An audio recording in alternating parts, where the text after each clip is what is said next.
Assalamualaikum warahmatullahi wabarakatuh. Dewan juri yang terhormat, para hadirin yang berbahagia. Saya, Bilda Saidana Jahi. Pada kesempatan kali ini saya akan membahas sebuah mosi yang menentukan arah pendidikan bagi generasi penerus bangsa. Pihak oposisi mungkin akan berargumen bahwa pendidikan progresif adalah jalan menuju inovasi, kreativitas, dan relevansi. Namun, kami sebagai pihak pro dengan tegas menyatakan bahwa Dewan ini harus lebih memilih sekolah menengah yang mengadopsi model pendidikan klasik.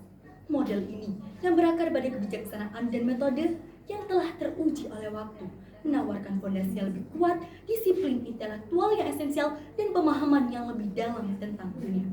Model pendidikan klasik, sebuah pendekatan yang telah terbukti secara historis mampu membentuk individu yang tidak hanya cerdas, tapi juga bijaksana dan berkarakter yang mulia.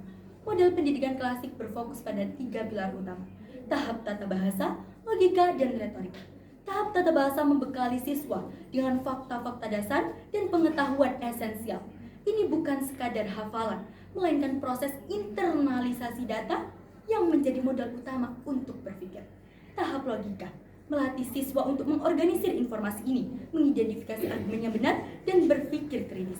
Terakhir, tahap retorika mengajarkan mereka untuk mengartikulasikan ide-ide mereka dengan jelas dan persuasif. Dibandingkan dengan pendidikan progresif yang terkadang terfragmentasi dan terorientasi pada proyek, model klasik menyediakan kerangka kerja yang koheren. Ini membangun disiplin mental yang tak tergantikan. Siswa belajar untuk fokus, bertahan, dan menguasai materi yang kompleks, bukan hanya berselancar di permukaan topik yang menarik. Membentuk manusia yang berpikir, bukan sekedar bertindak. Pendidikan progresif seringkali menekankan pada pembelajaran melalui pengalaman atau proyek. Ini terdengar menarik, bukan? Tetapi seringkali mengabaikan pentingnya pengetahuan dasar yang mendalam.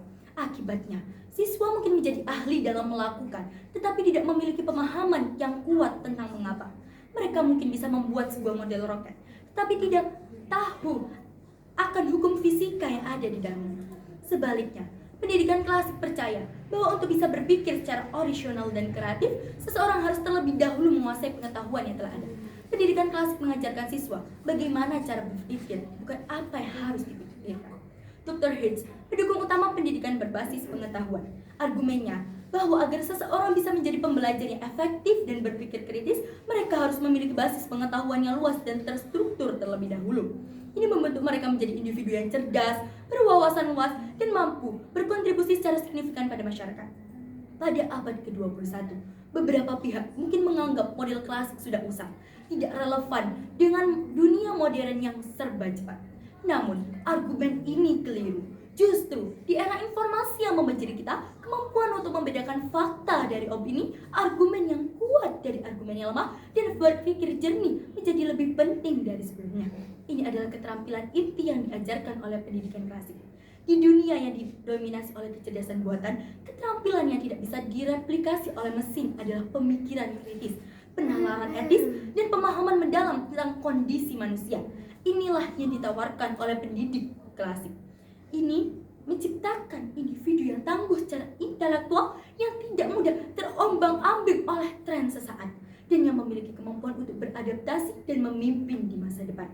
Singkatnya, pendidikan klasik bukanlah alat yang digunakan oleh ilmuwan, melainkan cetakan yang membentuk cara berpikir mereka. Ini memberi mereka dasar intelektual yang diperlukan untuk berhasil dalam bidang yang menuntut logika ketat, komunikasi efektif, dan pemahaman konseptual yang dalam. Oleh karena itu, kami dengan yakin menyatakan Dewan ini harus memilih sekolah menengah yang mengadopsi model pendidikan klasik. Ini adalah pilihan yang membangun fondasi yang kuat, menumbuhkan disiplin intelektual, dan membentuk generasi yang tidak hanya cerdas, tapi juga bijaksana dan berkarakter. Sekian, terima kasih. Wassalamualaikum warahmatullahi wabarakatuh.